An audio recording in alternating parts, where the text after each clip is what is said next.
Like blowing out my nose. Starting the recording right now. That's interesting. That's weird to be like, hey guys, we're not live. Not live at all. This is an unprecedented event. Is that even a word? I think so. Unprecedented? Yeah. This is an unpresidential event.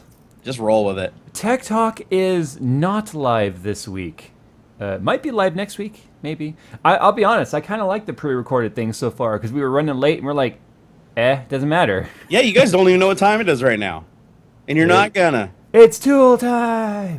There's a flashback for you. Okay, I'm gonna go ahead and roll that intro. Do it. This is Tech Talk. Tech Talk, I don't know which number it is, but it isn't live. Haha, lols, you're watching a recorded version. You know what we should do? I just dropped my nuts. Hold on. Whoa. Hold on. Whoa. Ow, and then I hit my head on the microphone. This is a family show, buddy. Oh, I think this is gonna have to stay in. I dropped my nuts on the floor and I reached down to pick them up, then I hit my head on the mic. I don't know if you heard the ka-thunk. I did. All right. And this isn't a family show. You know what I'm gonna do? I'm gonna stop the recording real quick, and I'm gonna make sure that it's actually picking up all the audios and stuff. Oh yeah, do that. And we'll just do a do-over. Well, we don't have to do a do-over. To the audience, if it worked, it'll just be seamless. Oh, I forgot because editing. Because of editing. You can do that one. And with my system, I can edit an hour-long video in like 16 minutes. Can you make like a fart noise right now? I just did. Wow. That's actually implying that I'm going to rewatch it. Actually, I can because it's going to be at the end of this recording. All right, I'm stopping it now. And that was seamless. Yeah, totally. So I'm going to assume a fart noise played right there. That's a good, solid assumption. Do we have any?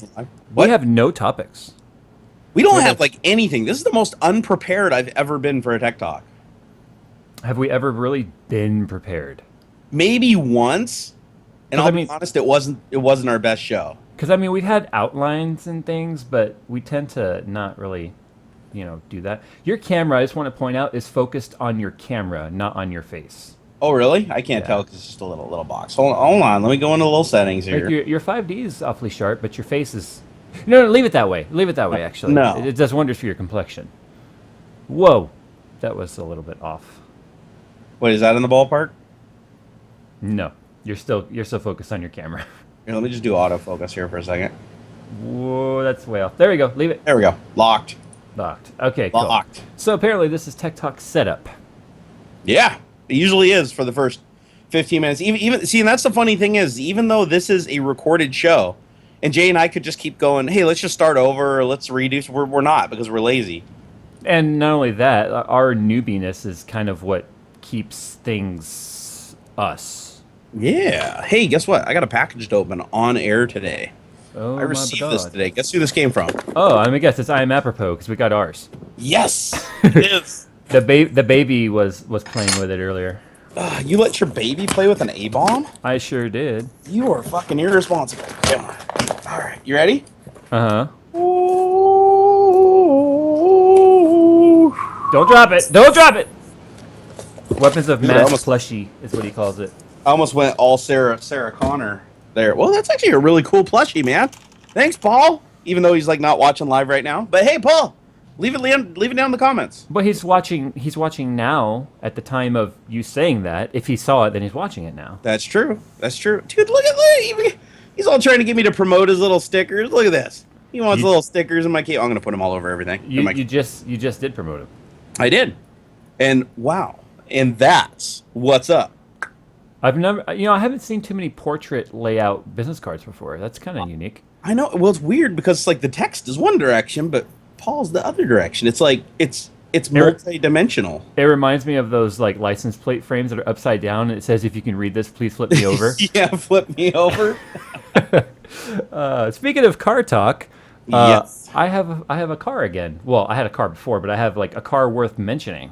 You have a car that doesn't require a vagina to operate. That's what you have. But what if I still have a vagina? Well, mangina doesn't count. Oh, okay. Actually, I'm just kidding. Wait, you got a 350Z, right? No, that's like an MX-5. That's still like what a woman would drive. MX-5? You just compared my 350Z to an MX-5? I know, that was a horrible comparison. That was like the gutless wonder. It's time to find a new host. Hey, for the record though, they did make a fast MX-5. It was a limited production. They did, a Mazda turbo car. speed with a 6-speed and a turbo. My friend had one, and I used to make fun of him for driving a girl car, and then he'd take rides in it. And I was like, oh shit, you know, Jenny with Tech Syndicate has one. Does she really? Yeah, she's got one of the turbo MX-5s. See, I think they only did it for like 2 years, but man, yeah, it's got a 6-speed in it, but it looks identical to just a regular one. It doesn't look fancy. It's not wide body, and so it's total sleeper. And you can fit your friends in it. That's true. You know, you can fit half a Jerry in it. well, let's be fair. We drove your car, loaded down with with William and all of your stuff for PDX, my stuff, my luggage. Yep. And there's no way the Z could have done that. One, the Z is a 2-seater, so it's like a roadster. Right. And then where there would be trunk space is factory rear strut tower, bracing. And your car is technically lighter than mine, because mine weighs in at 3,600 pounds. And the sticker on my car shows a curb weight of about 3,200. 3,200. So 400 pounds lighter, that's a lot of weight. It is. So... It's like one of us.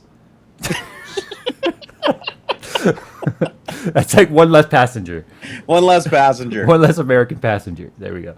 So Jay, why don't we just piss off all our viewers right now by just talking about your car for a little while? I think that's what we should do. Well, the only reason I even want to bring it up is because people are bugging me like, why aren't you making a video about your car? Why aren't you making a video about your car? And it's like, well, because that's kind of like my side thing. And I kind of feel like if I start doing videos about my car, then it becomes like a work thing. Is that fair?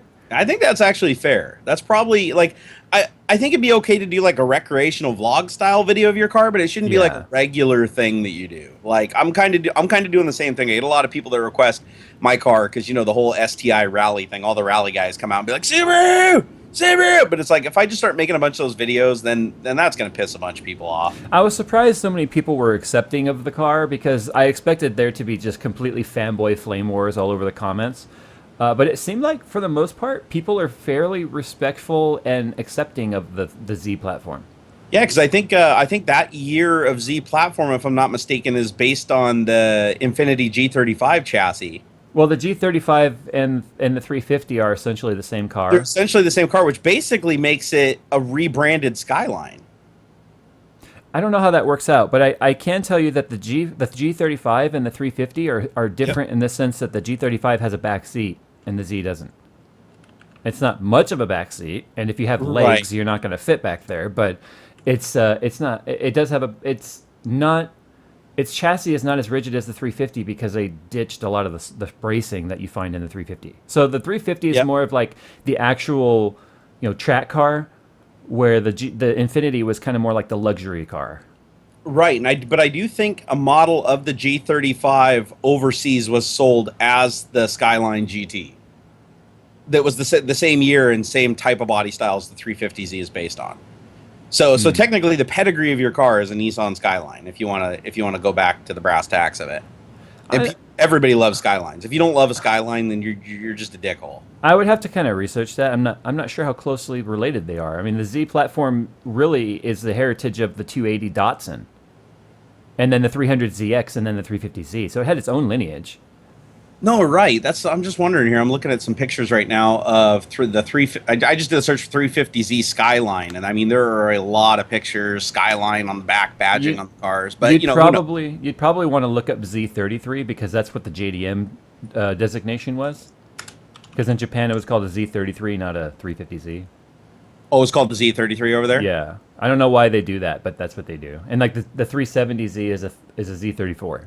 Well, I mean, the thing is no slouch. Stock, it's what, 300 horsepower or 320? It depends on the year. Mine technically is a 287 before the mods that are on it now. Okay. Then there was the rev up motor, which was just over 300, 306, I believe it was. Was it a different motor or was it just different tuning? Different tuning and different intake. Where like the rev up has dual intakes, where each head has its own separate intake, throttle body, and mass airflow sensor. I just dumped water all over myself. Okay. No, that makes sense. You know what though? It's faster factory compared to the DE. The RE engine is faster than the DE engine, the VQ35DE. But there's very few like forced induction options for it. Most people tuned and built aftermarket kits like superchargers and turbos and whatnot for the non-rev up motor. Gotcha, because that one was already considered like making good power and everything. Well, it was also the majority of the sales. Like Gotcha. the rev up was sort of a rare. Well, I kind of saw a rare turbo part. kit for your car when you first told me what you got, and I was like poking around a little bit, and I saw quite a few turbo kits for it, and one supercharger kit for it that were like off the shelf, plug and play, just basically retune the ECU and go. Yeah. And so I think that's pretty cool. And I think is the ECU in that thing? Can you open source that thing like you can a Subaru or? I was looking on like Stillin, because Stillin's local to me. Yep. And they've got tons of like ECU programmers and stuff. Gotcha. Because I know the one cool thing about the Subaru is somebody cracked the encryption on the ECU a long time ago, and Subaru's never changed it. They're just like, man, whatever, just leave them alone. And so everybody can open source them. Like you can either buy a Cobb tuner and reprogram it, or you can actually go full on open source and control every single aspect of the car. I mean, you can literally just tune the thing to explosion right off the showroom floor if you wanted to. The car. I don't want to say the car's fast. I mean, it was fast 11 years ago, because my car's a 2004. And you know what, guys? Sorry if you don't like car talk, but that's what we're talking about because that's what I've been getting hammered about all week. At least today's car talk, and plus my car's in the shop too, so this is like good timing to talk about cars. Is your car getting all the mold ground off? No. No, it still looks like a fucking Chia Pet, Jay. But at least now it's got the stance of a car that should look like a Chia Pet. Yeah. So okay, the car is 11 years old. It gets up and it moves. It really does. But the car had something going for it, which I've always been a bigger fan of, and that is its turning capability. I've had two cars in the past that were fun cars. I had a 1992 Camaro Z28 25th anniversary with the 305 motor, so it was already kind of a pig. That doesn't go around corners at all. But the car was built for the corners. In fact, my car was track ready. It's been at the track. It's been at Willow Springs. It's gotten airborne at Willow Springs. My car was fully sponsored by a guy in our car club who was a professional racer. Oh, that's cool. And he had I said 350Z. He had an F body, an 89 F body that anytime he changed a part, he basically gave it to me. And so I had fully Eibach, Hotchkiss, Heim joints, all welded in subframe connectors, rear panhard rod brace. Dude, please tell me you got some pictures of that car, because I would love to see that. I've got tons of pictures of that car on 1.44 megabyte floppy. Because that's how long ago it was. So never going to see the light of day, basically. Oh, man, I've got tons of them. And there's a lot of pictures of my car up also, too, on fbody.org. Yeah. Well, I told you about my old car, didn't I? My Corolla? My exploded Rolla. Right. Yeah. I got to see it the other day. It's actually parked at my brother-in-law's house that I haven't seen in forever. It's broken right now. The turbo blew out in it. I was like, still exploded. It's like if the motor wasn't enough, now the turbo's gone. Oh, poor Corolla. Well, I mean, that's what happens, though, when you start modifying these base platforms that aren't performance cars. I didn't know enough when I got into it. I basically was just like, you know what? I'm going to throw a big-ass overbuilt turbo on this car, on this completely stock engine that was already built to run pretty much at 100%. The piston rods are made of pot metal. What could possibly go wrong? Yeah. They basically turned into sewing needles and just busted the whole block apart. I'll show you pictures sometimes. I got pictures of the block that I took. Don't you have one of your pistons and broken rods like casted? I do, actually. Is it behind me still? Yep, here it is. Speak of the devil, here it is, right there. Rest in peace, 1ZZFE, because that was the motor at 12 pounds of boost. It came undone. You should have put rest in pieces.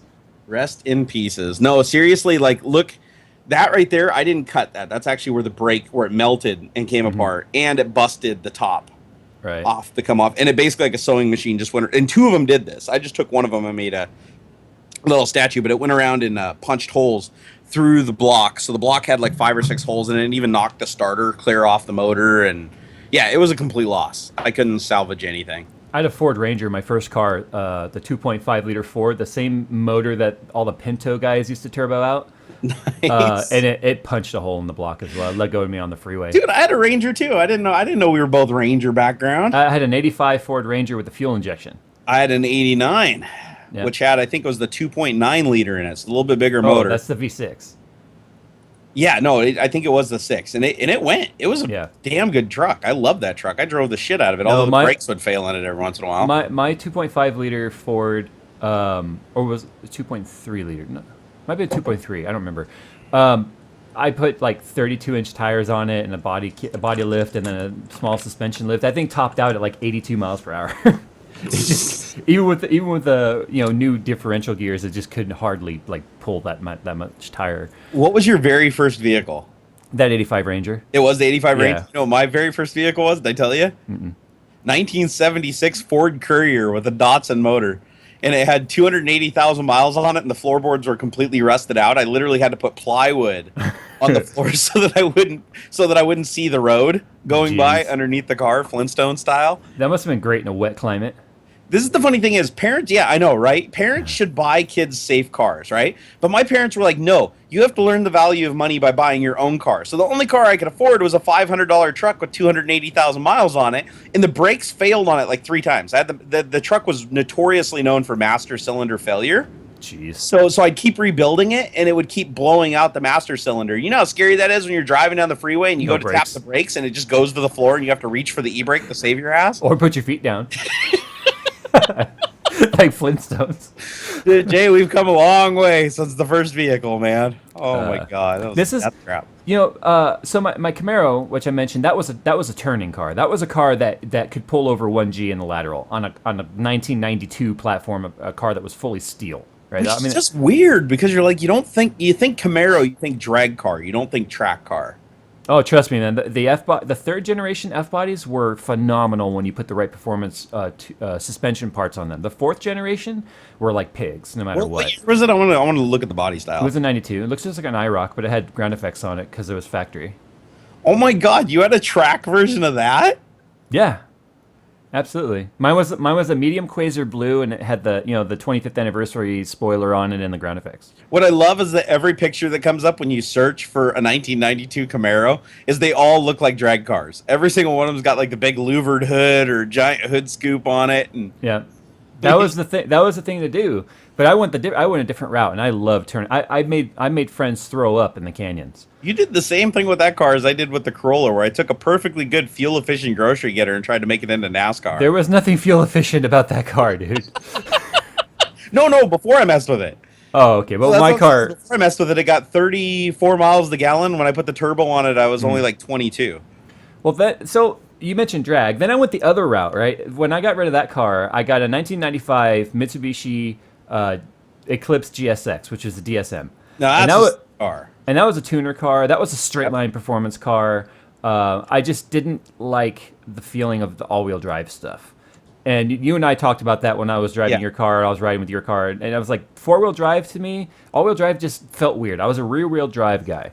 And so getting back into the Z is nice because I'm back in this rear-wheel drive car that's got plenty of get-up and goes, way faster than the Camaro ever was. Yeah. And can hold lateral Gs like you wouldn't believe. I mean, this car, as the driver, even today I went through a looping on-ramp, fast enough to where my equilibrium was kind of getting effed with, and the tires weren't even making a squeal because the rear tires are 275 wide, and the fronts are 245. So I've got lots and lots of rubber. Plus the camber on them is like +3, so I've got a decent amount of camber in the rear, and the car's on coilovers and tuned.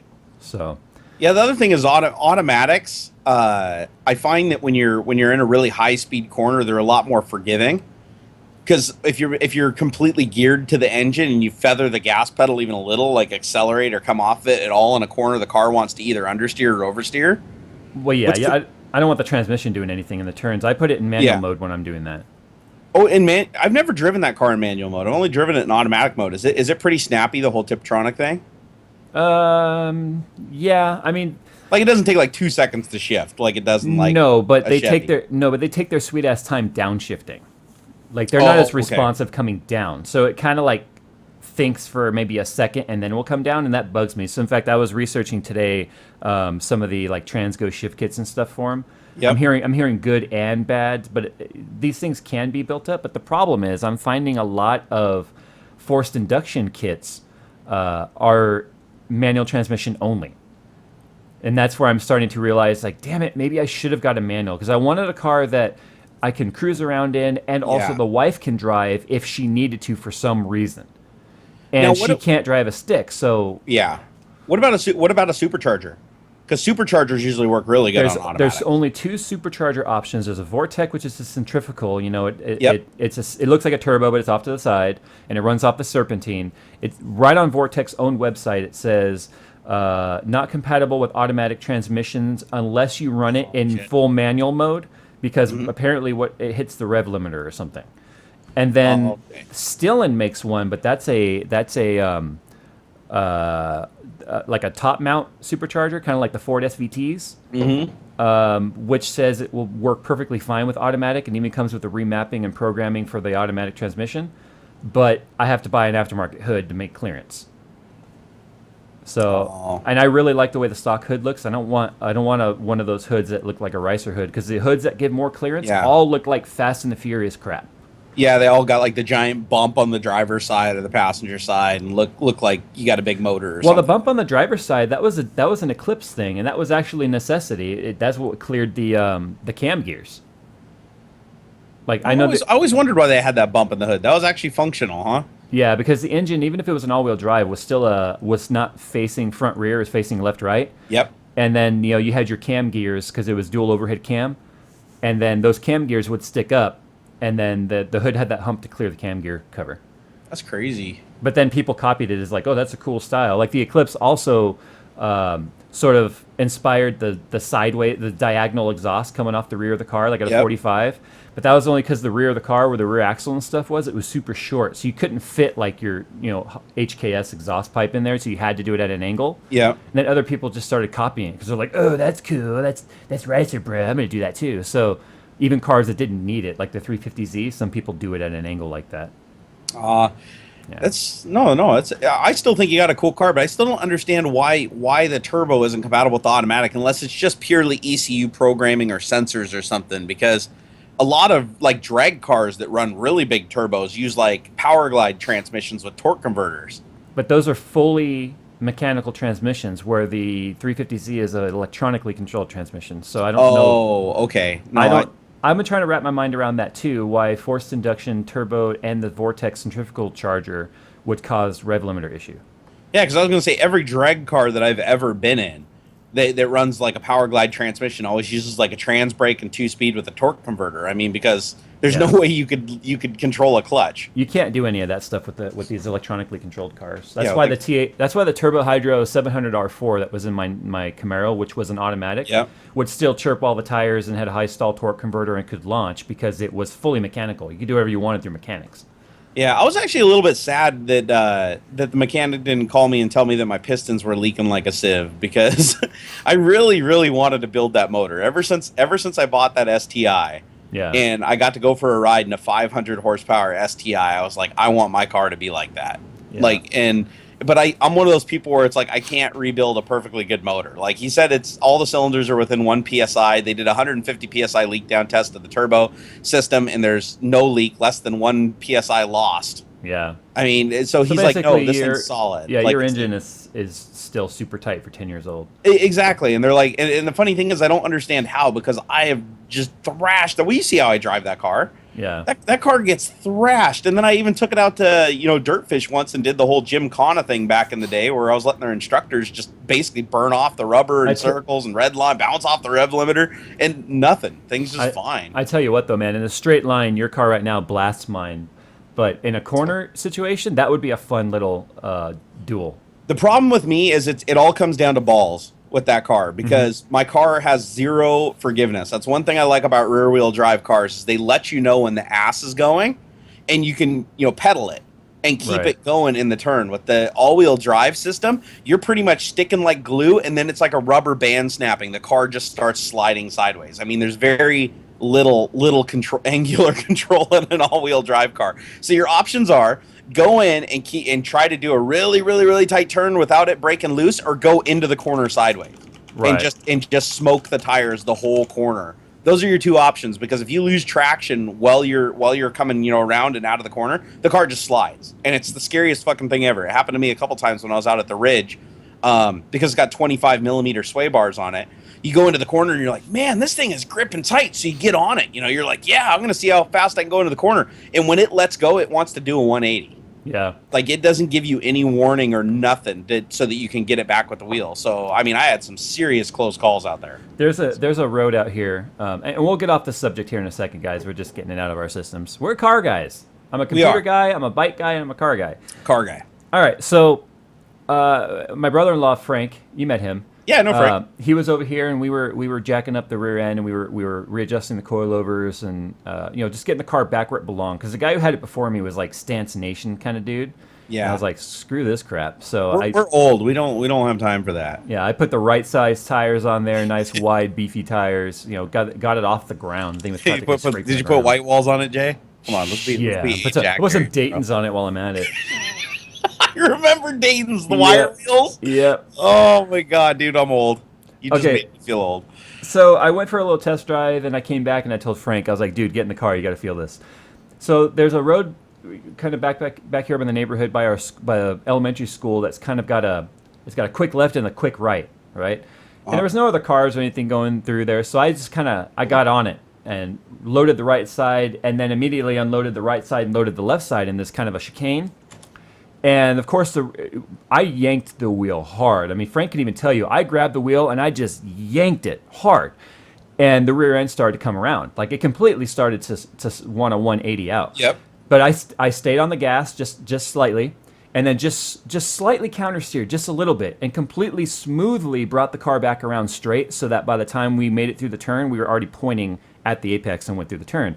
And Frank was like, wow. He's like, for a second there, he's like, I thought we were going around. But I told him, I was like, but the suspension on this and the fact that you can feel it and the amount of power that the car still has and when in manual mode Yeah. shows just how predictable the car was. So I intentionally yanked the wheel super hard, which would have brought any other car around, or a car that's not built would push in that situation. Yep. And I showed him, like, this car is just 100% forgiving in terms of when it breaks loose and letting you get back into traction.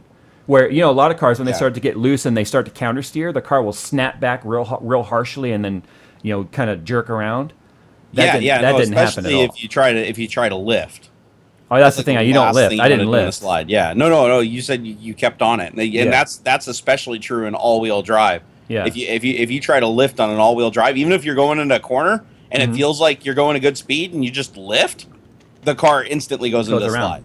Yep. Yeah, and the reason for that too is when you lift and then you try and correct the turn, you just went from all that traction is now reloaded on the suspension in the opposite side, so it comes all the way around again. Yeah. That's why people will countersteer and then oversteer the opposite direction and go all the way around the opposite direction. Or like drifting. I mean, with rear-wheel drive and drifting, the front tires are spinning free, right? I mean, they're just sitting on bearings. Yeah. So they're always smooth and they're not under any kind of load. They're always moving 1-to-1 with the car's momentum. Yeah, exactly. But with an all-wheel drive car, you take your foot off the gas and it's effectively braking the front tires. Right. And which you can do some cool stuff with if you know what to do. Like when I was at Dirtfish Rally School, they were teaching us how to steer the car using the brake. To where basically what you do is you go into a corner really hard, and it works on pavement too. You go into a corner really hard, and you start to ride hard on the brake. You want to apply it smoothly though. You don't want to like just rail on. Apply the brake and then start to steer the car. And then if you start to lift off if you start to just lift off the brake a little bit once you've loaded the front end and start to steer, Want it tighten? it whips around. Yeah. And so, like, if you have to take like a really tight hairpin corner and lose a lot of speed in rally, you can basically just trail brake into it. You just ride on that brake really, really hard and keep all that weight on the front end. Turn the tires, and the car won't turn as long Right. as the brakes are on. And then as soon as you let go of that brake and you free up those front tires with all that weight over it, your car just goes completely sideways, like in a split second. Yeah. And then you just ramp on the gas when you want to go straight, because then the car basically just digs itself a hole and takes off. Yeah, that's one. Before I would ever like race your car on a track, I would need more behind the wheel time on my car, because that's an advantage you have. Is even though, like you said, it comes down to balls, it also comes down to car knowledge of your car and its capabilities, and I don't have that yet with this. Oh yeah, 350. first time I took my car out, like I said, it scared the shit out of me. I almost, if I was anywhere but the ridge, I probably would have totaled it. Yeah, yeah. All right, well, we'll move on to some tech stuff now. I'm sure that 27 minutes worth of car talk pissed off a lot of people, but we'll just get it out of the system. I'll eventually do a video about the car and put it up on the vlog channel. It's just like I said, there were things I was having to do to it, like undo this whole stance thing, and just right now I'm replacing the front Nismo bumper with another Nismo bumper, because this one's fiberglass and it's all cracked to hell. So I'm actually getting a polyurethane one on there, which won't crack on me so bad, and I've got to get that painted. That's cool. I got my bumper finally put together. They actually had to rivet it onto the car and rivet the trim pieces onto the bumper, because every single clip on the thing was ripped, like the clip and the mounting points. So they had to like just rivet the shit out of it. But now it's like it's grenade proof now. So Yeah, but if you ever need to get it off now. Well, no, I can take the whole bumper off still. Oh, Like okay. all I have to do is just take a tiny little drill bit and just drill out the rivet. That's Uh, why that's why Coconut Monkey was so excited when we took my front bumper off to put back on the factory HID headlights and get rid of the stupid eBay like aftermarket ones. yeah. Because he was like, "Oh, look, it's cracked and stuff." He's like, "I want to do a drift stitch," and I'm like, "Go ahead." He's like, "Yay!" And he got the drill and his zip ties. He's like, "We're drift stitching," because I guess that's what they do at like drifting events when they crack their bumpers. They'll just like zip tie them back together. Yeah, literally just drill holes through it and run zip ties and Yeah, then just tighten them down. Yeah, they do the same thing on the rally cars. If you go to Dirtfish, they're literally just stitched all the way around because the zip yeah, ties are easier to replace when the bumper gets ripped off yeah. than So, the clips. so I don't know if you saw it on Coconut Monkey's Instagram, but he's like, "Yeah, drift stitch Jay's bumper." I didn't. I need to go look. Oh, go look at it. Yeah. All right. So tech stuff. What is going on tech wise in the world? Well, Microsoft's being a dickhole again. I heard that they're gonna. What is it? The 10th tomorrow or something? They're supposed to have Yeah, an seven. What do they say? Projections. Last I said I saw it was 7,800 layoffs, mostly in the Nokia realm. Oh, I was talking about when Windows 10 was also supposed to come to, I'm going to say beta release still. Oh, I think that's the 20. Isn't it the 29th? Oh, I thought they had I watched Awesome's Hardware, their podcast earlier today. And I could have swore they mentioned the 10th for something. Let's see what it is. I Maybe, thought it was- maybe I was just half listening to them. Yeah, I thought the release date was 29th, but I could be wrong too. But no, it was there was big news the other day that Microsoft's doing yet another round of layoffs. No big surprise here. Jeez. And they're getting rid of 7,800, and they're actually going to just cut their losses with the Nokia business. So they're going to get out of making the Nokia phones, the Windows phones. And it was like an $8 billion hit to the company to basically just say, okay, we're done, we're throwing in the towel. But their Windows Phone business wasn't doing well. But as I understand it, the Windows Phone business is going to continue forward, and I'm still trying to figure out how the hell that works. It makes you wonder when they're finally just going to cut off the dying limb. Yeah, but the other thing that really pissed me off about it, though, is that Nokia was a hugely successful company, like worldwide. It was like the number one selling cell phone in every country except for the United States. I mean, Nokia was huge, and that's why Microsoft acquired them for so much money. And then we basically just drugged their name through the dirt and then fired all their employees. Dude, pre-Android and iOS, Nokia was the brand. Like, that was the brand. Nokia this, Nokia that, everything Nokia. And then, iPhone came out, and then Nokia started to fizzle out, and then Android came out, and Nokia just became like... And considering they also chose the path of, Windows, it was kind of like a recipe for disaster. Yeah. And it also looks like the direction of the company, the more and more that I read about it, it looks like they want to get into apps and services more than operating systems and hardware. Yeah. So it looks like that's the direction that they're downsizing and they're moving in. But I'm like, where does that leave Windows, like in the next 10 years? It almost seems to me like if they're starting to abandon mobile, which was one of the biggest initiatives of the desktop operating system merging into that. That's why they were trying to have one code base for Xbox, Windows Phone, and like tablets and desktops. Right. And now it seems to me like, okay, now they're going to start backing away from Windows Phone. What are they going to do with that? Now, does that mean that the next step is they're going to stop focusing on tablets? Are they going back to desktop operating system? Or are they just going to say, screw the OS, ride Windows 10 out for the rest of eternity with updates, and then just make software for every platform? That's kind of the direction I feel like they're going, is that they're eventually going to just start releasing software like Office and Visual Studio now as cross-platform. I think now they're going to get into the business of just trying to be a development platform for every other platform rather than owning their own. It might be what they have to do to survive. What do you know about Windows Security Tool or Microsoft Security Tool? Microsoft Security Tool? Like what, like Security Essentials or? I guess. So let's see. Who did the test here? So the headline is Microsoft Security Tool fails malware detection test. Oh. And I'm trying to see who did the test though. This is on Network World. First of all, that's the website. That doesn't seem very surprising to me, though, because, I mean, a lot of the different malware removal tools are susceptible to certain malware types. They're not all 100% effective. So I guess this was done by Network World, and there were 11 products that were tested. 6 of them actually passed with a 100% detection rate. That was Bitdefender, F-Secure, Trend Micro, Symantec, and 2 offerings by Kaspersky. Okay, I stand corrected. The rest did no worse than 95%, with one exception. Microsoft Security Essentials detected only 73% on real-world testing and 87% of the malware on the real-time tests. Microsoft slipping. Wow. Well, it's funny because people give Symantec a hard time, but they're saying Symantec actually detected 100% of malware. But that's one of those things too, though, right? Is what makes these companies better than others is those who keep their definition lists up to date the quickest. Yeah, but then again, everything looks, everybody looks good when you're standing next to your ugly friend, So 100% of the time, it works 80% of the time. that's semantic, right? They just stand next to Microsoft. They're like, oh crap, they're looking at us funny. Better go stand next to Microsoft. Microsoft's like the fat friend. It's totally Microsoft is the fat friend in this conversation. Oh man, how Kickstarter saved Obsidian? I have no clue. So I wanted to also tease out this build that I'm working on over here. As you guys can see, there's the custom AMD build that I was talking about forever. It's actually for a friend, so a lot of the parts and stuff that were chosen were very specific for budgetary reasons and stuff, and a lot of the rest of it is stuff I'm just beefing up because I have the parts. But it's gonna be a very interesting build. I hope to get all the tubing done maybe this weekend, and then we'll benchmark it and we'll do a video about it. But I tell you what, man, these builds, they never get easier. So some people think like, wow, Jay, you build these awesome computers, you must be fast, or you must love what you do. I do love what I do, but man, it's not like it gets any easier or any less stressful. No, in some cases it actually gets harder. Like in my case, right now everybody's probably wondering why I haven't produced a video in a while. It's because I keep trying to produce a video on this Robo 3D printer, but I run into problems continuously. And I'm talking to the company, but it's a pre-production printer. Yeah. So a lot of the stuff that's been fixed isn't on the model that I'm reviewing because I'm trying to review it ahead of time before it comes out.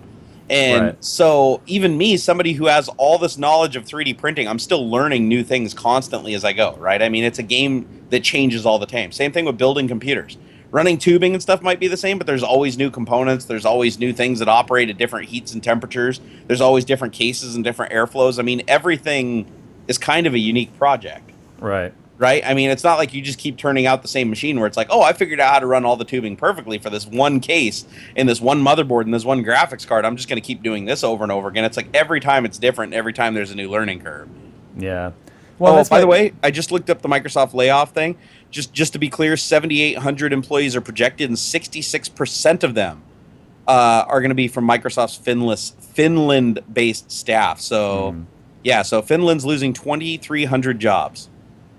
And it said pretty much killing the city of Salau. Or Salo? Yeah, something like that. Oh, my God. It's funny how when one major employer in a city does a major layoff like that, what can happen to the entire city? Oh, yeah. Yeah, no, this was like their big deal that they did in this little city. Well, like and Microsoft's basically just pulling out and leaving everybody for dead. San Bernardino. San Bernardino here, most people won't know San Bernardino. If you're from Southern California, you know San Bernardino. You also know as San Bernardino. I only know it from Encino Man. That's San Dimas. Oh, I thought they talked about the other one too. Okay, never mind. San Dimas. You guys got a lot of sands down there. Well, we are, northern Mexico. So, no, in all honesty, San Bernardino used to be a really popular city for two major reasons. One, Route 66 goes right through it, and it was one of the last cities before you head into the desert. And two, Norton Air Force Base, which was like, it had thousands and thousands of civil jobs that weren't just, that weren't just Air Force related. A lot of people, I don't know how much they know about this, but a lot of Air Force bases have civilian jobs on base. And so back in the early 90s, when the Department of Defense downsized the amount of military bases we had in the nation, Norton Air Force Base was one of the first to go. Norton Air Force Base, and also Irvine, El Toro, which is a Marine Corps air station out in Irvine, also became a ghost town of an airport. And as much as they tried to revitalize the city here in San Bernardino, it never recovered from the amount of jobs that were lost. You still have entire ghost town neighborhoods where it used to be military housing and it just never got redeveloped, and it's been sitting there empty for 20 years. And the poverty rate here in San Bernardino is insane. Like the unemployment rate is over 20%. It's insane. Or maybe it's not over 20 anymore, but at the height of the recession, we had reached 20% unemployment rate here, where I think the median income for a family of four in this area was like $26,000. So it just goes to show, like you're talking about this thing in Finland, like this could be a similar effect for them, where it just becomes like a ghost town and nothing but poverty. Yeah, I just can't figure out what the hell Microsoft's doing, like, to save my life. I mean, yeah, everybody says I'm still butthurt about being laid off. Damn straight I'm butthurt, man. I spent 15 years of my life at that company. I designed a lot of software that they're still using today. Yeah. And it's frustrating. And then to see layoff 2 and layoff 3 and now layoff 4 and see the company throwing away all these assets when they're a hugely profitable company. Microsoft never has been going into the hole. They have always been profitable. Right. But it's one of those things where it's like they're not profitable enough for what they want, right? I mean, it all comes down to the investors at the end of the day in the business. And Microsoft actually didn't focus on that for a lot of my career. Like, they didn't care. They would set money on fire. They didn't care. They just cared about innovation and making a mark. And ever since Bill Gates stepped down and Ballmer came in, it became more of a money game. And now that Satya stepped in, it's even more of a money game. And I thought that wasn't going to happen. I thought as soon as Ballmer was out and that they got somebody into power that was more of a technically inclined person who Satya was supposed to be, I thought it was going to get better, but it's not. It's still the same thing. Just shrink the company down to a skeleton crew and try to shift focus. How much of it do you think is him, though, versus the board? No, I'm sure that's the thing is it's always going to be the board, but he has a lot of pull with that board. Yeah. Yeah. So he obviously agrees with what he's doing largely, and he's even said that publicly, that it's stuff that needs to happen. But it's still one of those things where it's like, yeah, I understand that there's a balance between being profitable and being a business versus being loyal to the people that made that business successful. But I feel like they're definitely leaning towards the side of, okay, we spent 10 years setting the company on fire, chasing Apple and doing a lot of stupid shit. So now we're going to shrink the company back down and focus on some core principles. But they're going to do that by effectively firing the majority of the workforce. You know, and that sucks. The U.S. government should shrink its workforce, if you ask me. It's one of those things where, like, you talk about money. And if we're talking about like governments, and this is applicable all over the world. Yeah. You hear people complain about U.S. government, and England, they complain about their parliament, and all these countries, you've got this massive spending, massive debts, and it's just shuffling the debt all around, And I guess I can understand the perspective of layoffs and kind of starting anew with the Microsoft thing. But on the other hand, too, how much fat is really still on that bone, How much meat is on that bone versus fat, and are they shaving it in the wrong area? The thing that really bugs me, though, is the desktop operating system has always been just like massively successful. Yeah. Even today, I mean, it outsells every other operating system by like a massive amount, both in the public and in the private sector. I mean, it's amazing. Even shipping complete garbage like Windows 8, they still managed to hang on to that. Granted, they did lose some market share over that one. And Windows 10 came around pretty quickly. Yeah, and Windows 10 is supposed to correct on a lot of those mistakes. We'll see how well they do. But the problem with Windows 10 that makes me lose all confidence in it is that they fired the test team that was responsible for finding the majority of the bugs and the trained people that were designed to localize those bugs so that developers could easily fix them. And then they handed all unit testing to the developers. That's not a good recipe. Here's a perfect example. It's July 9th. Okay, we know July is the month where RTM for Windows 10 that's released to market is supposed to drop. Yes. Now, you would think right now on the launch plans that these things would be set in stone. Yet today, they dropped another build 10166, which is for release client. And it's now the 9th.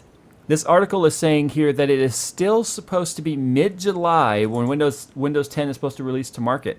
Yes. Something tells me this is going to be a completely foobarred release. I mean, how you have this tech giant, you have this tech giant like Microsoft. You would think this stuff would be solidified and set in stone. So why do we still have beta builds coming out here just a few days before launch? Well, you might actually be surprised because one of the things I bared witness to working at Microsoft was taking a critical fix literally a week before the media went out. They literally had to destroy and reprint all the media. Mm-hmm. That was already made, that was already going to retail because they found a bug that was that critical. But the whole point is we found that bug internally. Now they rely on external beta customers to report these bugs and in a way that they can fix them. Because a lot of people don't realize that the testers at Microsoft and in the test organization that used to exist, they weren't people that just played with the operating system and found bugs and filed them. Sure, they were test plans. there was test plans in place, but you have to realize these people were highly trained in how to use kernel debuggers and user mode debuggers to localize the code that was malfunctioning, identify the problem, and tell the developer exactly how to fix it. Yeah, you also had to prove to the developer it was a real problem because Yeah, exactly. developers don't, and I know this just from when I worked in QA, that Yep. developers do not take your word as gospel that there's a problem. You have to like definitively prove to them that there's a problem. Yeah, like here, I'll give you an example. So a lot of people probably think that, okay, well, the testers at Microsoft, they might find a bug and then they go and like create some kind of little bug log that says, okay, when I was doing this happened, right? Yeah, exactly. Bugzilla. So you create a bug, and that's the beginning of it. But this is what happens if you do that. If you say, hey, when I click the start button, every once in a while the computer freezes for a couple of seconds. You tell that to the developer comes back and says, I can't reproduce this. Right.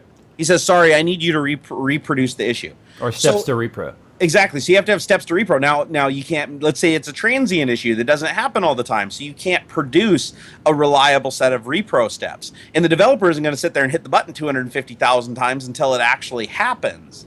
So what you have to do is go connect up a debugger to the piece of code that's failing and then set breakpoints and catch it when the actual hang occurs, and then go look at the actual source code and say, hey, developer, look, numbnuts. Yeah. Somewhere in this code, you're hitting some kind of a thread deadlock or something like that, or some kind of mutex situation where something is hanging and you need to fix it. And then you show that to them, and they're like, oh, shit, I know exactly what it is. Let me go fix it. But if you don't tell them that, it'll never get fixed. But that's the cool thing about these debuggers is basically you hook it up to just monitor a piece of code, and you go on with doing your tasks. And then when the problem happens, it's like having a logger going on that one particular piece of code. So then you can go back to it. That way you can be efficient and continue your test plans without having to sit there and just like you said, try this one function over and over and over, and then here you go, or you can't reproduce it yourself. But a week or two later, it may pop back up. Then you have definitive proof. And now they're betting the farm on their reporting mechanism, which used to be Watson. They've changed it out since then. But the whole idea is when a program crashes, it's like, hey, do you want to report this to Microsoft? What it's doing is it's taking something called a mini dump, which is the small fragment of memory that program was using that's most relevant to what was executing, like at that time. And then it sends that off to Microsoft for analysis. But the problem is there are literally thousands of different types of bugs that produce basically when they happen, there's no data in that log that would tell the developer definitively what happened. Right. You need a broader set of data. Like you may need something like a trace leading up to that point specifically where the break occurred. And that takes a lot of skill and a lot of workers, and that's what Microsoft got rid of, was a lot of people that were doing that work for the developers. And that's why I think when Windows 10 eventually drops, it's going to be incredibly unstable. And I believe that there's going to probably be a lot of security exploits, because when I was there, a lot of the bugs that we found were security related. Because a lot of people don't realize that a security bug isn't just something that it's not just as simple as, oh, somebody put in a code path that allows somebody to get a greater level of access or something like that. Sometimes it can be something as simple as just you write to an area in memory that you don't own, and then somebody figures out how to hijack that and do the same thing. Mm-hmm. And so that's black box versus white box testing, right? People that know the code versus people that don't know the code and just poke at shit. But if you can get a program to crash, there's a good indicator that you can connect something up to it and figure out what it was trying to access at that point it was crashing and hijack something from it. Yeah. And so there was all kinds of bugs that we found in that department just through something called fuzzing, which is just throw as much nonsensical bullshit data as you can at the piece of code to try to give it scenarios that the developer never thought of in an attempt to try to break it, make sure that their air checking paths were good. And 99% of the time, their air checking paths were bullshit, and we would find massive vulnerabilities that need to be fixed. And I'm wondering, who's doing that work now? Like, nobody, as far as I know. Well, here's what I'm doing right now. I'm sending out a tweet. Obviously, this is not going to be live for people who are asking, but I'm sending out a tweet right now that we're recording Tech Talk number 86. I think it's 86, right? Yep. I hope that's Somewhere right. in the ballpark. And here, I'll just put in parentheses, I think, because I don't really know. So just tweet us your questions, and maybe we will use it. Yeah. Go. All right. So I've been watching your Instagram feed, and looks like you've been dealing with that Robo R1 for a long time. Shoot, you were trying to do the Robo R1 review back when I was up there in February. Yep. No, it's that's the thing is the first one that they shipped me, it was the R1. The new one that I have right now is the R1 Plus. It's a completely different printer. But the first one that I got, the R1 that I got, had a problem that we could never troubleshoot. It was some kind of just factory defect where the thing would just keep climbing and climbing and climbing. It would never auto level itself. And we couldn't figure it out through troubleshooting it over online. So they just went ahead and said, okay, well, how about we just review the next generation printer since it's already on its way. And we're designing it and building it right now. So I said, yeah, go ahead and send it over. And then that sat for a while just because I had a lot of stuff going on. And then I had the big bout with depression. And now that I'm out of that, I'm like, okay, well, I'm going to start building my makerspace in my garage. And I've been trying to get that printer up and going. And it's been just a downhill struggle. The thing is, the printer, everything on it seems to work fine. I just cannot get anything proper. I can't get the software side of it figured out.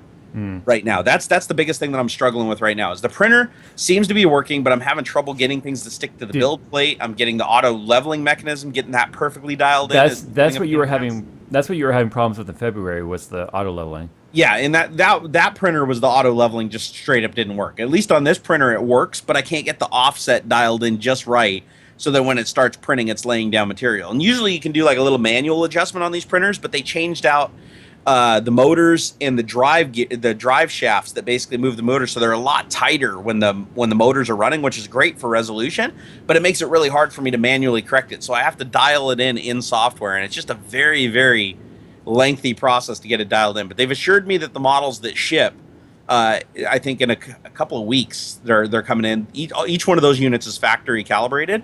Mine just wasn't because they sent it to me literally months ago. I mean, it was a pre-production unit that they had built in-house. So I don't expect it to be perfect. I really don't. But I need to get it to a point where it's printing reliably and that I have a list of the steps that I use to get it to print reliably so that when I create a video, people know how to get a reliable print out of it. Because it is a phenomenal printer for under $1,000. You're not going to find another printer for under $1,000 that has a heated build plate and that volume, that print volume. I mean, so it's in a good price range for a lot of people that want to get into 3D printing. And that's why I want to figure everything out, because it does have a little bit of a steep learning curve. And the software that comes with it is called Matter Control. And I don't like Matter Control. I used it. I like Cura, the old version of Cura, not the new version. The new version's really bad too.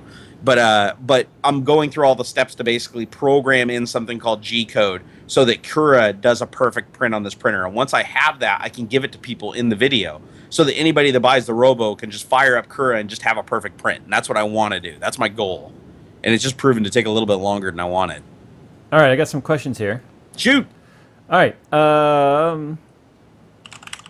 Thomas Linzeth asks, will you be doing a Godavari review soon? I think that's AMD's new APU.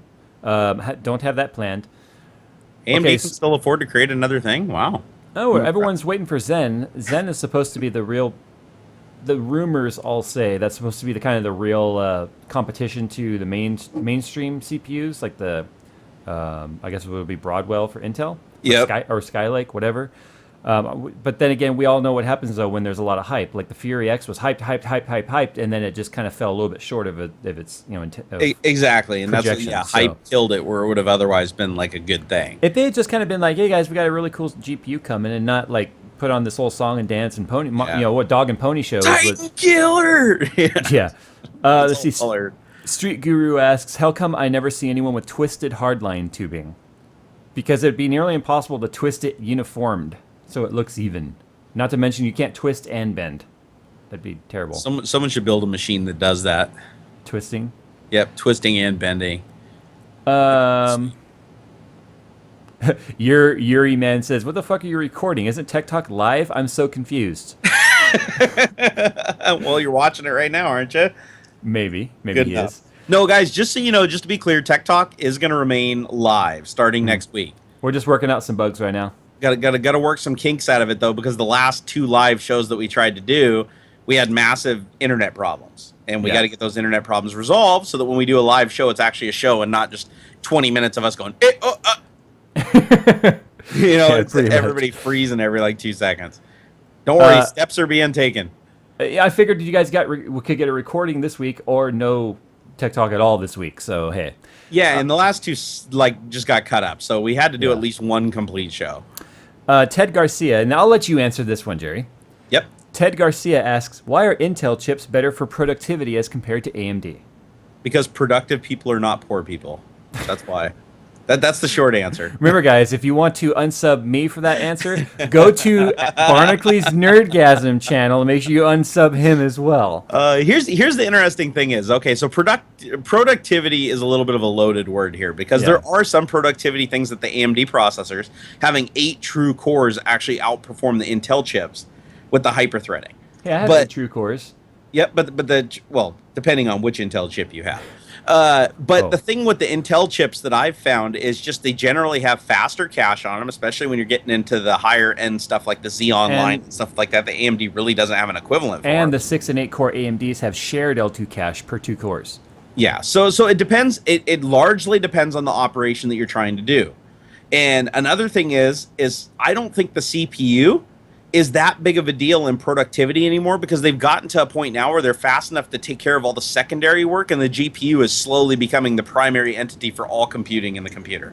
I mean, it's going to happen at some point. I mean, GPUs are way more effective at floating point math, which is what you use primarily when you're editing videos, doing 3D modeling, anything like that involves productivity. I mean, hell, even your word processors and shit that you use now, like your browsers, even. Yeah, your browsers and everything are using DirectX accelerated graphics and stuff for like font rendering, and so GPUs are really the big definer now as far as performance. Now, the one thing that the CPU still reigns supreme in is multitasking the actual base code for your application. So like the startup code, managing the memory, getting stuff in and out of memory to and from the GPU. Things like that, and ferrying stuff and connecting things, but you don't need a massive amount of power to do something like that. And I've even found in stuff like Adobe Premiere, even when it's maxing out, I got 24 cores, 12 12 real cores, 12 virtual, and even maxing out all those things, I find that the GPU is actually the limiting factor. It's so funny that you say that because that's not the situation for me. Your computer is weird. I don't get how your computer renders so fast. Because technically, I have my GPUs go to 5%. In Adobe Premiere? Yeah. And I have Mercury playback acceleration going, and I have everything offloaded that I possibly can. And for some reason your computer renders faster than William. I don't know if you saw the video I did yesterday where I mentioned that I did some Premiere workflow stuff. Yeah. And you can see in there too, my playback and everything is instantaneous, and my rendering is 200% real time. So a 10-minute video takes 5 minutes at 1080p, like 16 megabit maximum depth. Actually, that sounds William. That's probably about on par with William. 'Cause it takes about 10 minutes to render a video that's like 25, 30 minutes. Yeah, but 16 threads versus your 24. No, that's what I mean. Is it's like even though it's utilizing all those threads, it still doesn't seem like it's a massive amount faster. I still don't get the 5% GPU use though, because it seems to me like with Premiere that the GPU should be pegged. Like it almost seems to me like Premiere is not utilizing the GPU on purpose for some reason. Like right now, rendering out this video as we're recording it here, my GPUs are like sitting idle. Which is weird because while the video is recording, it's transcoding it using some codec. Mm-hmm. So, wow. Okay. Well, I guess in that case, the CPU then is kind of a big deal. It just depends on what you're doing. The CPU is a big deal. And I found that when I've talked about it forever. The video is still a ways from happening, guys. My AMD versus Intel for gaming video. The CPU still plays a huge part where we are today and with the current APIs and stuff. So it's going to be the same thing for Premiere and stuff. You're never going to see a system, at least in my opinion, you're never going to see a system that is going to be more GPU based where the CPU is just kind of chilling there and Adobe and Camtasia or After Effects are sitting there using GPU. Yeah. The only time I found GPUs really are getting utilized is during playback. Because prior to GPU utilization, the way you used to get your playback was what was called a RAM preview, where everything was stored in RAM for easy access for the playback engine. Yep. But Mercury does use the GPU for the playback, but maybe it's just because I have 3 Titans. I don't know. It was the same with 3 780s. It was the same with the 3 980s. My GPUs never did much. It almost seems to me like a lot of people are just underutilizing what's there. Because if everybody supported CUDA, I mean, your GPU would just be slammed into the ground constantly doing everything. But a lot of programs, you don't have control over that. Like Sony Vegas you do, but I found half the time I tried to tell it specifically use CUDA, it would crash. And then maybe that's why. And then in Adobe, you have no control over that. It's auto-sensing. Another thing too is going back to the whole productivity thing with the CPU. One market advantage that I see with AMD stuff is the super multi-core stuff. Like where you have when I was at Puget Systems, they were building one system that had 8 separate AMD CPUs in it. Mm-hmm. And it was built for it was some computing rig for some project like SETI at home or something like that. And it wasn't SETI, it was something else, but they basically built a system that was literally just a number cruncher. That's all the machine was used for. And it had 8 processors in it. Yeah. And I think that system to build was in the ballpark, price-wise, as building William with 2 Xeons. Yeah. So it was a lot cheaper to actually build this massively multi-cored AMD system. So depending on what you're doing, I mean, that's what it comes down to. Me personally, though, I've always liked Intel just for their reliability, their compatibility, and their performance has always been great. But you pay a premium for it, right? I mean, AMD is a lot cheaper. Well, and I was just going to say, as far as dollar versus performance, I think we could probably both agree that like a cheaper AMD on the high end is probably going to outperform something that's of comparable price on the low end. Well, that's one of the reasons why this system over here is an 8350 and not a 93 or 9590 and 9370 or whatever they're calling it, because those are just factory overclocked versions of 8350 at a higher price. I still think on the AMD, the 8350 with something like a 970, an FX 970 board minimum or higher is going to be your best bang for buck. Because I mean, this combo, this motherboard and CPU combo, depending on if you live near a micro center, you can get massive discounts where you can get the CPU for under $200. You can get the motherboard for $120 or whatever. Oh wow! And you get a very good system to start out on. The only problem is the FX AM3 Plus socket is dead. It's got no future. But the argument there isn't really hold water for Intel either. They've never kept the same socket for longer than 2 generations. I know, that's always bugged me. It's like 1150, 1151. You know what I mean? I know. If you buy Intel, just expect you will be buying a new motherboard pretty much every time you upgrade. But the lack of real competition from AMD in the CPU space has started to really become apparent with Intel, where it used to be guaranteed every year was a TechTalk, where you'd have a die shrink and a speed increase, a die shrink and a speed increase. But that's been broken over the last several years now, because we had 2 clock speed increases back to back, and we're breaking away from that TechTalk. Because why continue to bust and burn through millions of dollars for R&D when you're the only real person at your level?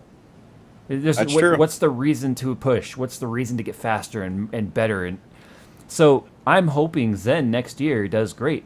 And I've said this so many times, and I'm a broken record, but the competition. Just to force Intel to up their game again. Exactly. So Fury, all it did was match Nvidia, and it's not going to change Nvidia's mindset on where they're going with the future. But because they've already established their customer base. I mean, people aren't going to change from one card that's fast to another card that's just as fast. I mean, they need something faster. And when you hold over 75% of the GPU market, that kind of speaks for itself. But I wonder how many of that 25% of AMD customers buy AMD simply because it's not Nvidia versus being a true AMD fan. I wonder what that statistic looks like. Because there's those guys that were like, I'm buying an Android phone because I hate Apple. Well, what do you like about Android? I don't know. I just hate Apple. Logan, we're looking at you, Logan. I wasn't even thinking Logan, but that mentality but no, he's totally exists. that kind of guy where he's like, fuck Apple. I won't touch Apple because the company's a piece of shit, but they make the best phone right now. Everybody else agrees. Well, it's that argument, right? It's made by sweat labor, so I'm buying Android. So the other sweat labor? Just slightly different sweat labor. Oh my God! The same kid probably built that Android that built the iPhone. I know, that was his second job. When he leaves the Apple factory, he goes over and does another 8 hours over at the Apple, or not the Apple. God, sorry. Remember when Foxconn couldn't keep up with the iPhone 5S, or what was it, 5 and 5S production? They ended up overflowing into their other Foxconn factory where the Androids were being made, the Samsung phones were being made. So literally, iPhones and Galaxy phones were coming out of the exact same factory.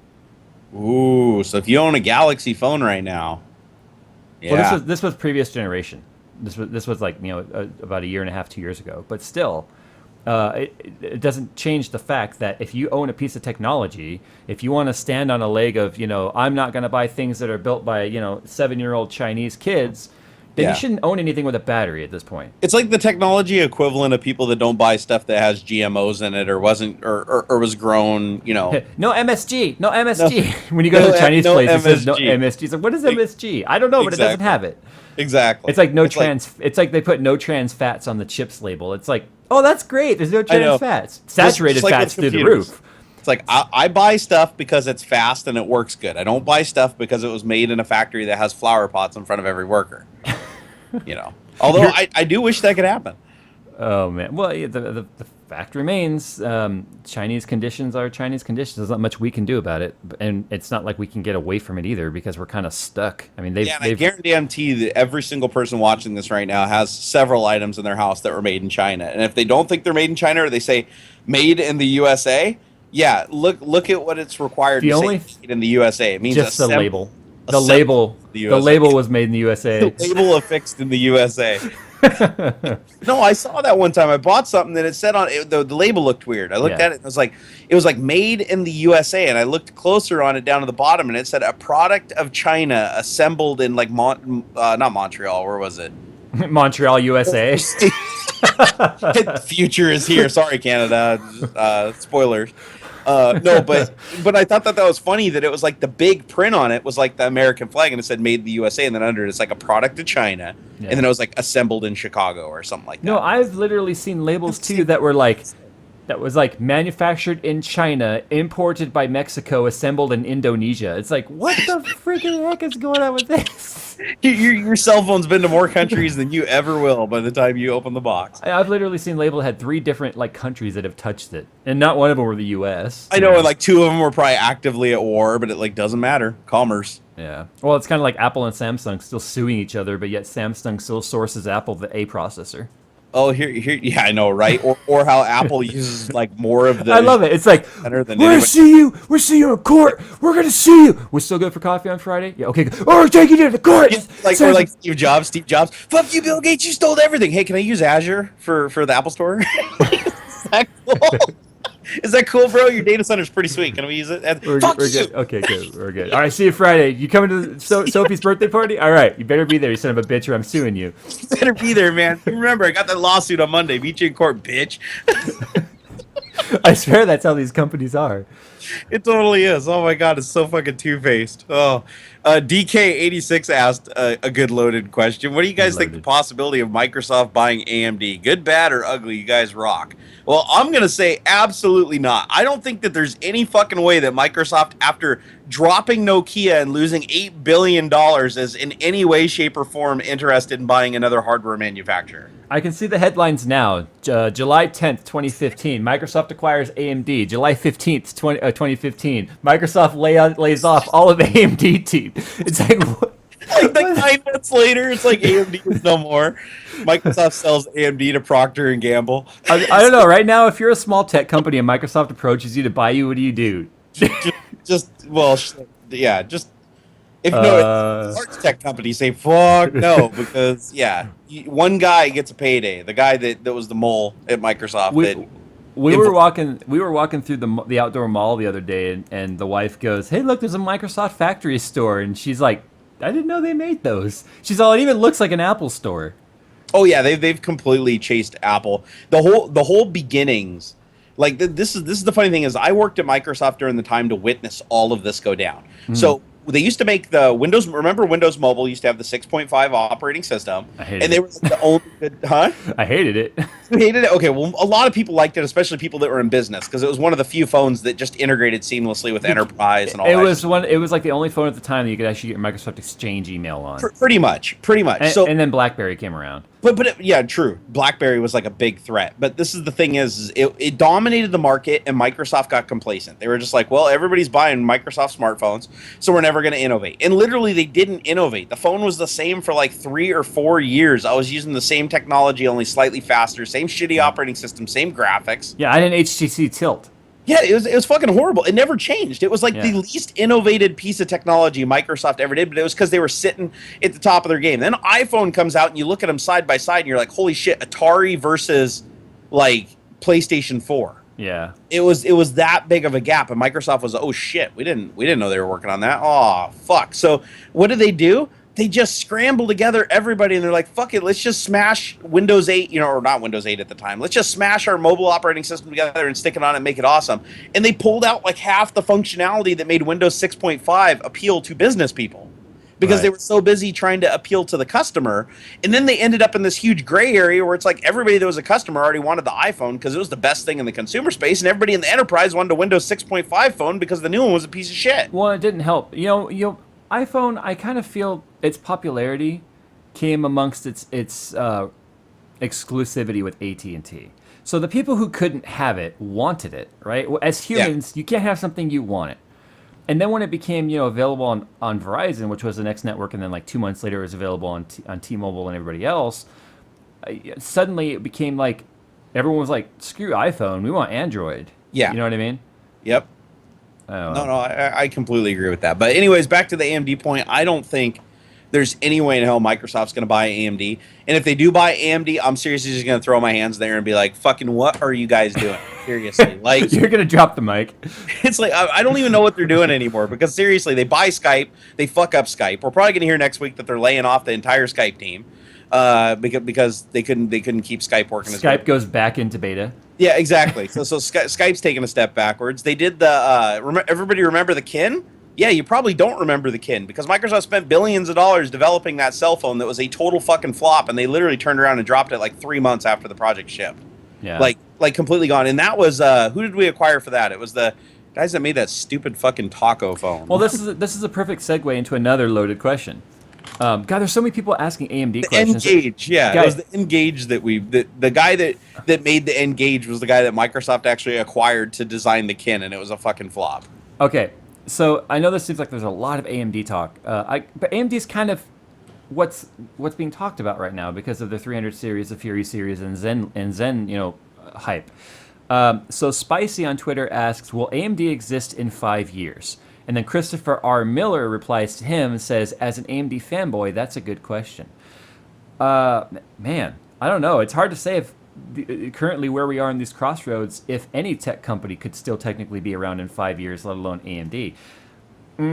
We talked about this a few weeks back. Yeah, that's what is their current stock value? Let's see how much that's changed since... Because remember, we looked at it a few weeks back, and it was like, okay. It was like $2. Oh, shit. Dude, it's fucking plummeted. It's like, whoa. Yeah, no, it was, let's see here. So, wow, it's gone down even today. Okay, here, let me look at the 1 week. Holy shit. Okay, so it dropped from $2.47 down to $1.98. That is catastrophic. Okay, Fury released, and it went... Holy shit! Okay, I wasn't expecting that. I mean, guys, it literally they were sitting right around. Their market cap right now is $1.56 billion. Last year at this time, their stock value was $4.66. Yeah, they're less down 75%. Fucking hey, dude. And like the last little arc in the last month is seriously like a slide. It does. It looks like the insanity drop at Waterworld. All right, so guys, so just so you know, I think we got a better answer for your question. Is AMD still going to be around in 5 years? No. This is exactly what an investor would look at, though. They would look at this. They would look at this little thing here. In fact, let me go over to the left. You know what could happen though? Like if they do have a Hail Mary, and I'm not saying that they do because honestly I think they would have played it by now. But if they do come out with, like you said, the Zen processor and it ends up like being a real game changer, fucking that's the stock to buy right there. Okay, so I just put on my left screen, and so everyone can see right now what the last 1 month stock looks like. Let's look at the 3 month, the 1 year, the 5 year. I mean, if you look at that, 5 years ago in 2011, they went as high as, holy crap! They went as high as nearly $10 a share. They've literally been in a downward spiral. $9.29. Today they closed at $1.98. So that was 4 years ago versus today. So if you're asking the question from an investor standpoint, would I think AMD right now would be a good buy, or would it be around in 5 years? As a potential investor, I would keep my money in my pocket. As a current investor, I would sell. So this is going to become a seller's market for AMD right now. Yeah, so, I just maxed it out all the way from the conception of the company. Oh, geez. And hold on here, 1974. I'll be damned. They were around that long, huh? They peaked at 2000. So 1974. So okay, their first bump was in 1983. They jumped up to $17. That was a huge jump. So that must have been desktop consumer. And then they kind of tapered off a little, and then they came up again. Then they had two huge spikes up to $40 in 2000. So Look. May 5th, 2000, they maxed out at $92.25 a share. That's going to be like when K6 and 64-bit stuff really started hitting. that That's must have been really short lived because I don't even see that peak on this chart. I'm looking at the max right now. You are? Yeah, So, 90. Yeah, May 5th, 2000, $92.25 a share. I'm going to assume that's around the time when the Athlon was just kicking the Pentium 4. yeah, analyst recommendation, underperform. It's got a sell rating of 4 out of 5. Although Yeah, it's got a hold rating of 5, though, so they're still saying that you're better off holding it than selling it right now, probably because, it's better. At this point, it's just a lottery ticket, right? That's how you try and avoid market fears. So just massive sell. Yeah. That's what's happening to petroleum right now. But guess what? Guess what its buy rating is, Jay? Like really high. 0. Oh, They do not recommend buying this stock at all. So we just answered this question, leaving personal bias out of this, just from a we're market just looking at standpoint. data. So just from a market standpoint, AMD in 5 years might not be here. AMD is officially, now this is official, this isn't just hearsay, officially poor people. In the tech world, yeah, only having tech world- $1.5 billion worth of value. That's not cash. That's just company value. Yeah. That's So like the they're- wastebaskets being included into that roundup of, and when you consider their nearest competitors to be Nvidia and Intel, yeah, they're unless they've got something in their back pocket, which I highly doubt because it doesn't seem like they even have enough money to R&D and develop it. let's compare it to Nvidia. Yeah. See what Nvidia is. Nvidia's had a bit of a roller coaster themselves, but Yeah, they have. but they've rebounded every time. See, here's what Nvidia's looks like on the last. This is their max since they were since they were brought into the market January 22nd, 1999. So they also have a much shorter, the time that they've been Right. around here. They've only been around for 16 years. So they maxed out at $37 a share in 2007, and they came all the way down to $11 in 2008. Yep. No, I'm sorry, $7.51 is what I'm seeing. But But then look at the difference in their peak, though. $36.24 was their high, and they're at 22 now. So they're not that far off. not from their 90 peak and they're heading back up. it's not $92 versus $1. Yeah, that's So, pretty bad. but if you look though, they've for over the last 3 years have been on a steady decline, which is over the last 3 years with AMD they've been on a steady decrease. Now let's look at Intel. I feel like we need to take Sapphire Ed to dinner and break the news to him. Yeah. I don't think he's going to take it too well, but I'll tell you what. When I go down to PAX, Oops. Ed, if you're watching, I'm going to buy you dinner, okay, bro? Because I know it's hard times. Intel is actually everybody's down today. Like it's the end of the week though. Most people start. Holy crap! Like Intel took a while to get their momentum. Yeah, they did. Holy shit! Founded when in 1973, and their stock didn't even go above $1 until 88. No. Sorry, like 90. In 1988, they were 2 cents a share. Could you imagine if you bought Intel stock in 1988 at 2 cents a share? Oh, you know what we might not be taking into account here too is the splits. I don't know. On If the I could, peaks and valleys, I don't know if they compute the splits into this. So like when you see those major drops, those could be splits. all I'm saying is if I could go back to 1988 me, I'd be like buy like $10,000. Now, granted, I was only 7 years old, but buy $10,000 of Intel stock at 2 cents a share. Imagine what you'd be worth today at $28.93 a share if you bought thousands of dollars worth. You probably had a stock cap anyway, which you could Yeah, buy, forget but what I think the biggest one in history was Motorola. I think I read somewhere that it was like Motorola that if you had bought $100 worth of Motorola stock in the 70s, you'd be a multimillionaire today. So here's the bottom line, guys. Here's my prediction, and then we're gonna get out of here because we're at right about an hour and a half. Yeah, I got to go wrestle with 3D printers more. Ooh, wrestle the bears. This is wrestling. All right. If Zen fails, AMD is done. I will concur. If somehow Zen introduces something and Intel isn't like immediately reacts by going, oh, hey guys, we have this other processor just sitting here that we never released because AMD finally forced our hand that's way better than what they came out with. They're gone. Yeah. They're done. There's no way. There's no. Now AMD has enough. I think AMD has enough of a lineage that another company will acquire them. I don't think the AMD name is going to die, but I think the product line as we know it will die. I think that it'll be acquired by another company and repurposed in some way. Well, remember we talked a few weeks back about the rumors of Samsung buying AMD. Yeah, I actually think that AMD is probably actively trying to find a buyer right now because honestly, I can't believe that as a company and the chair people on the board are like, yeah, guys, Fury, we thought that was going to be Titan, and that was a huge success. What do you think about that Zen processor? You think that's going to be the one that saves us? They're probably like, come on, who will buy us for $2 billion? You know, I think AMD has only survived as long as it has because it acquired ATI. I think AMD probably Maybe that's what killed them. I'm just kidding. No, I think AMD would be getting offers for ATI, but not the rest of the company. And AMD's like, nope, you buy us all, you buy the whole thing or nothing. You know, if I'd like to see a company that can actually give the ATI team the funds it needs to work with.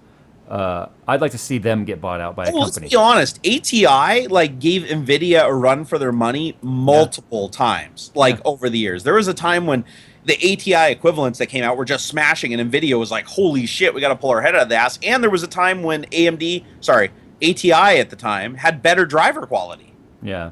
I actually remember those times at Microsoft when the ATI drivers were wildly more stable. I feel a little offended as a previous ATI owner. Back in the 90s and the early 2000s, all my graphics cards were ATI. It wasn't until I started going Nvidia and EVGA stuff until the mid 2000s, 2005 ish. Yeah. When I see people post retro stuff, and I've seen people refer to as check out my AMD XT1300. It's like, no, that's an ATI, dude. Don't give ATI or AMD the credit for what was built then, because then things were amazing for ATI.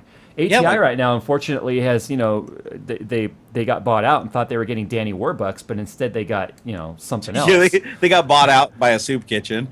I mean, that's kind of what happened here. Literally, put on your robes. We're making soup today. I mean, they're like, holy shit! Yesterday we were making world-class GPUs. But to be fair, I bet you they were bought out at a time when AMD was doing amazing things and had really good cash flow.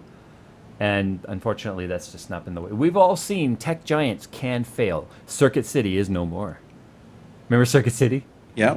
Where service is state of the art. Remember that? Look at Microsoft. They're on their way. I mean, they're still a tech giant, but they're nowhere near what they used to be.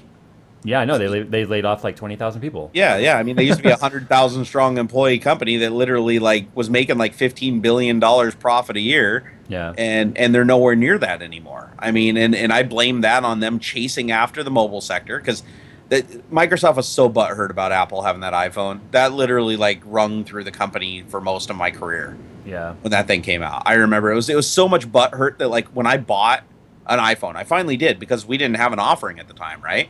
So I went and bought an iPhone, and I just got scowled at if that thing ever came out at work. I mean, it was pretty bad, and they threw the company away for it. So hey, AMD, you learn. Any final words? Any words of wisdom for the very first and hopefully last pre-recorded Tech Talk? Yeah, hopefully the last. So my wisdom of the day to you is, you probably shouldn't waste your time watching YouTube videos. You should do something better with your life. But if you don't, glad you watched our YouTube videos. Yeah, you should not watch anyone's YouTube videos except Jerry's and mine. Anything else? Yeah. Oh, sorry, I forgot to qualify that. Yeah, just our videos are okay. But don't let us catch you watching other people's videos because there will be repercussions. Yeah. Except for the slow-mo guys. Those guys are cool. Yeah, and the tested guys. They're pretty cool too. And then, you've got the online stuff for, the tested obviously is part of Mythbusters, but you got the actual Mythbusters channel. Yeah, and Ben Heck. But yeah, that throws eggs everywhere and pisses all over everything. How to basic? Yeah, that guy's. Oh awesome. yeah. There's a lot of awesome shit out there. Never mind, I take it all back. But it's okay if you watch us and not Linus Tech Tips. All right, guys, we're gonna go ahead and get the heck on out of here. Thanks for watching, as always. I'm gonna go ahead and roll that outro. You gotta do the boots and cats. Oh. Boots and cats and boots and cats and don't watch Linus. Boots and cats and boots and cats and Texans. Okay, boots and cats and boots. It almost sounded like you said, "Don't watch Linus poop on cats." All right. See you later, guys.